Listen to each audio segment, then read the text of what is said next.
पुणे शहरामध्ये गेल्या काही दिवसापासून भाडेकरू पडताळणीची मोहीम सुरू आहे, ज्याच्यामध्ये घर मालकांनी किंवा पीजी ओनर्सनी त्यांच्याकडील भाडेकरू किंवा पीजी मध्ये जे गेस्ट आहेत किंवा जे विद्यार्थी आहेत त्यांची माहिती शासकीय पोर्टलवरती किंवा पोलीस यंत्रणेला ऑनलाईन किंवा ऑफलाईन पद्धतीने आवश्यक आहे.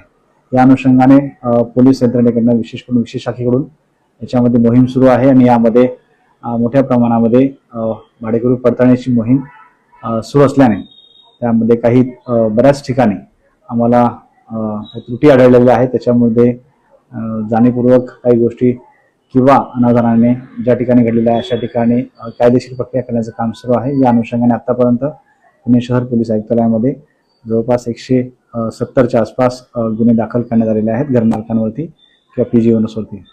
यामध्ये पोलिसांना माहिती देणे का बंधनकारक आहे, तर सुरक्षेच्या दृष्टिकोनातून जे टेनंट्स आहेत त्यांचं व्हेरिफिकेशन होणे आणि त्यांची माहिती पोलिसांकडे असणं आवश्यक आहे, कारण की पूर्वीच्या काही घटनांचा अनुभव बघता यामध्ये ही माहिती यंत्रणेला देणं आवश्यक आहे. त्या अनुषंगाने BNSSच्या कलम 163 नुसार आम्ही एक आदेश किंवा नोटीस जाहीर केलेली आहे, ज्यामध्ये हे माहिती देणं क्रमप्राप्त आहे. याचा उपयोग आम्हाला आमच्या यंत्रणांच्या गोपनीय माहितीसाठी किंवा इतर काही अँगल्स आहेत सुरक्षेच्या दृष्टिकोनातून ते महत्त्वाचे आहेत.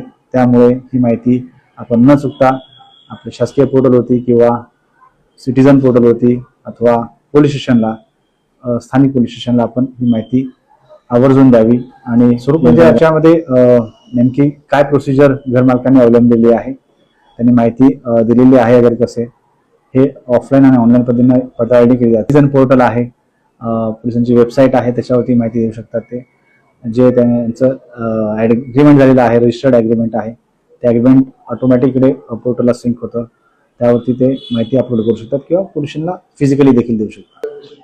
पूर्ण शहरामध्ये ही कारवाई सुरू आहे. यामध्ये गुन्हा दाखल झाल्यानंतर तो गुन्हा BNSच्या सेक्शन 223च्या अंडर दाखल आहे आणि त्याची माहिती देण्यात देखील